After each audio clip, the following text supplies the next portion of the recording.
In this episode of Scaling Postgres, we talk about broken indexes, trademark issues, percentile versus average, and logical improvements. I'm Preston Jameson, and this is Scaling Postgres, episode 183.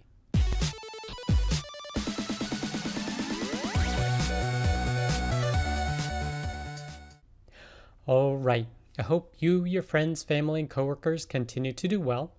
Our first piece of content is broken indexes after Linux upgrade.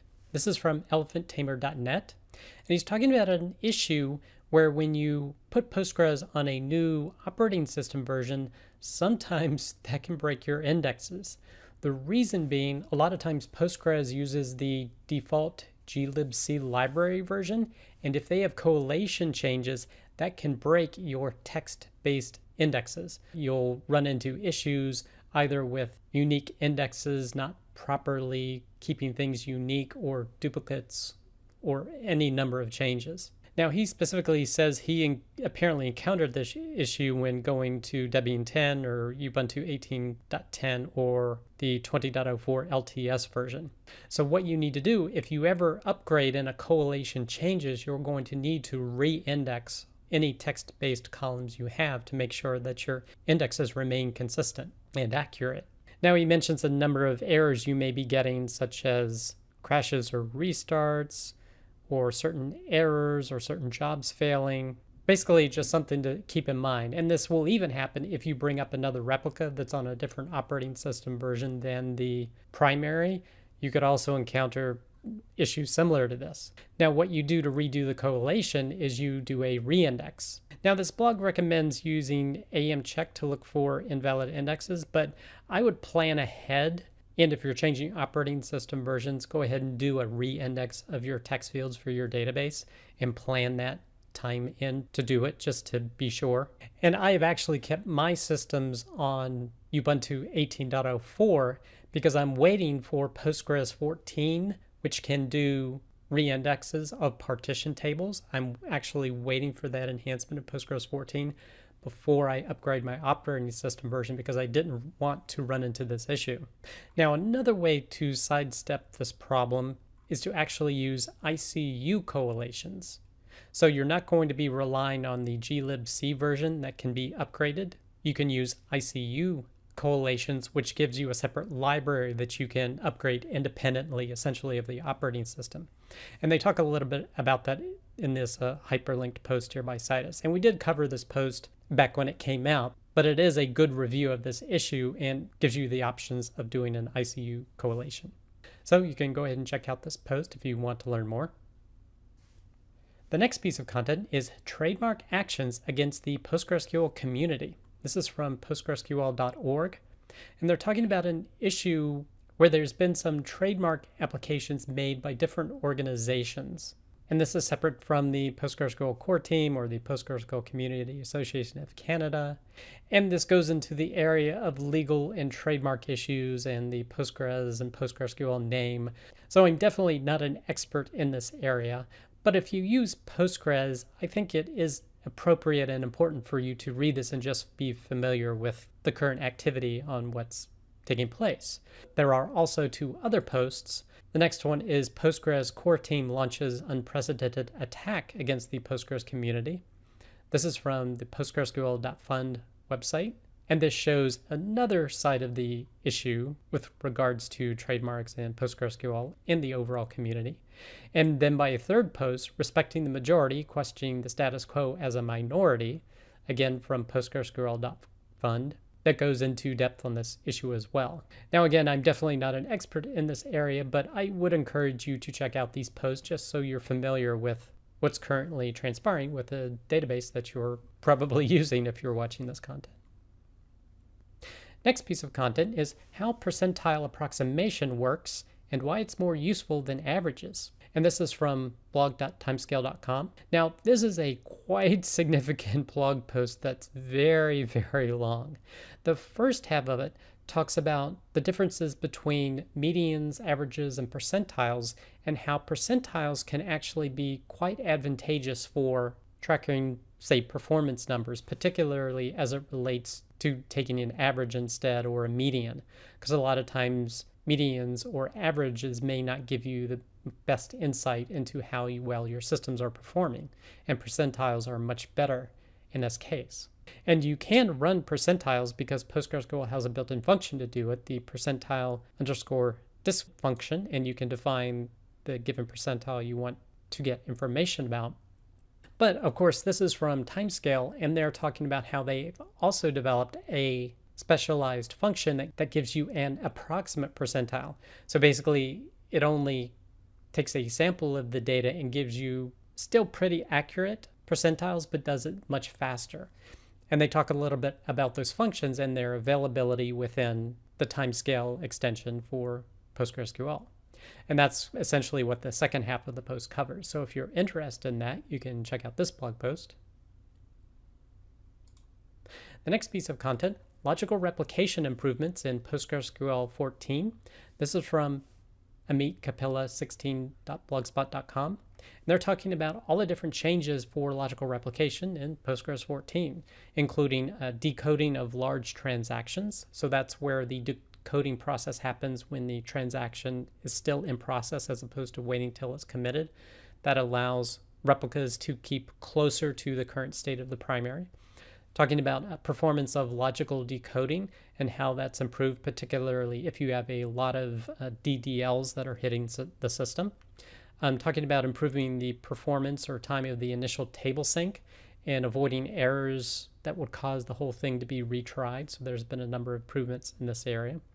Logical decoding of two-phase commits, having that as a new feature.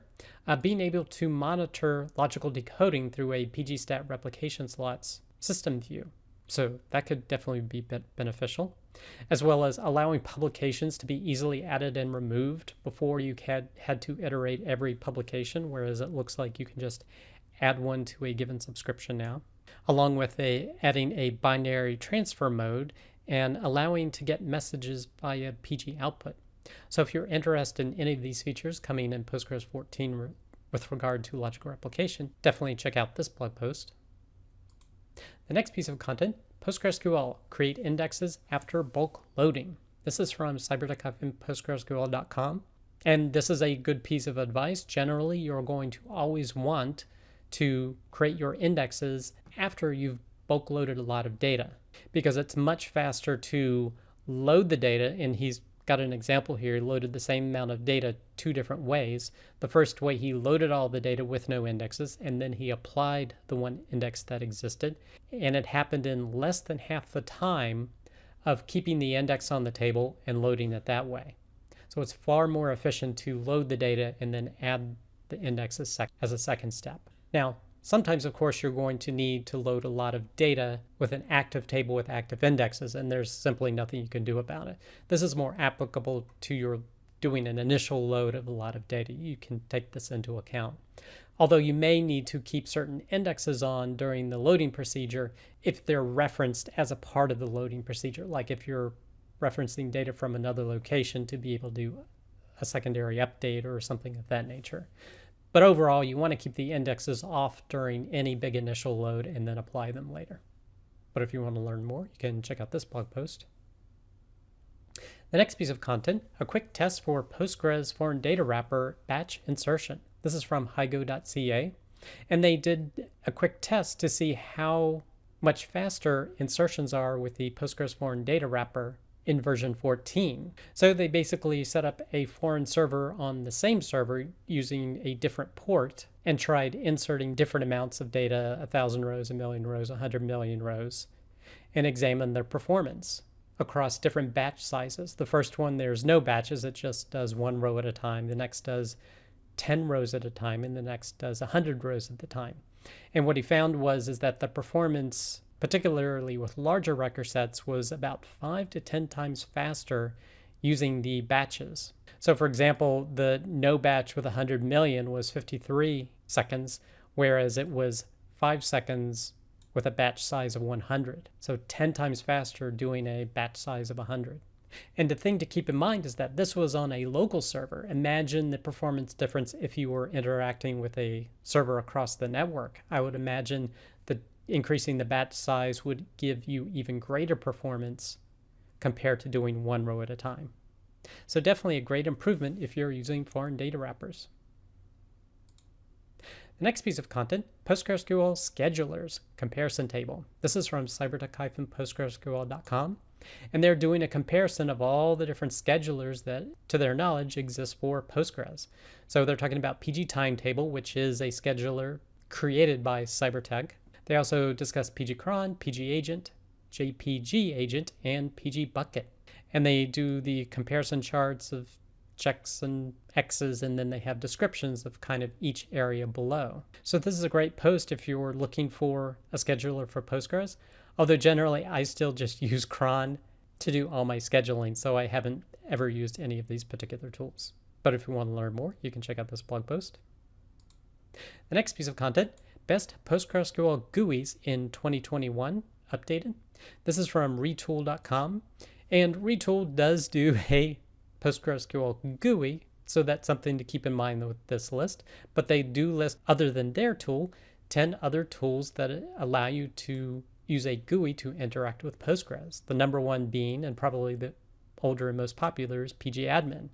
But they list others like Navicat, which is a paid-for service. There's dbbeaver and IDSQL and DataGrip, OmniDB, Beekeeper Studio, Table Plus, QueryPy, and SQLGate. So those are all sorts of different GUI tools that you can use with Postgres. The next piece of content, pglog, a flexible and simple log analyzer. This is from mydba-notebook.org, and this post talks about an extension that's explicitly used to analyze log entries from Postgres. And the idea is you take logs from one database source, you load them into a separate PostgreSQL instance that you can then use SQL to analyze those logs of the other server system. So there's particular requirements that you should set on the server you're going to be monitoring, and you're going to want to collect those CSV logs here. You load them into tables in a separate instance, and then you can use this pglog extension to be able to run some reports looking at the data in there. So like an auto vacuum report, checkpoint report, temp file usage, etc. So if you do a lot of analysis or want to use SQL to analyze the log output of your database systems, you can check out this post and extension. The next piece of content, tuple duplicate support and incremental view maintenance. So this is from yuganagata-postgresql.blogspot.com. And this is another post on incremental view maintenance, where they want to design a way to maintain a materialized view without having to refresh it. Basically, it stays fresh by reading the data tables and doing the updates in real time. And here they're talking about being able to support duplicates in a table. So if you want to learn more about their progress with this feature, you can definitely check out this blog post. The next piece of content, what's new in the Citus 10.2 extension to Postgres? And this is from citusdata.com. And there have been a number of enhancements, including PostgreSQL 14 Beta 3 support, basically making it Postgres 14 ready. They've added some partition management functions for doing time series, as well as index support for columnar tables. This is the one that I find pretty interesting. But if you're interested in Citus, that is a extension that does scale out Postgres. You can definitely check out this blog post. The next piece of content, the PostgreSQL Person of the Week, is Soumyadeep Chakraborty. So if you're interested in Soumyadeep and his contributions to Postgres, you can definitely check out this blog post. And the last piece of content, our next episode of the Rubber Duck Dev Show covered REST versus GraphQL APIs. So if you're looking for more long-form developer content, you can check that out. Our next episode will be Wednesday at 8 p.m. Eastern Standard Time, where we will be discussing background job processing. That does it for this episode of Scaling Postgres. You can get links to all the content mentioned in the show notes. Be sure to head over to scalingpostgres.com, where you can sign up to receive weekly notifications of each episode, or you can subscribe via YouTube or iTunes. Thanks.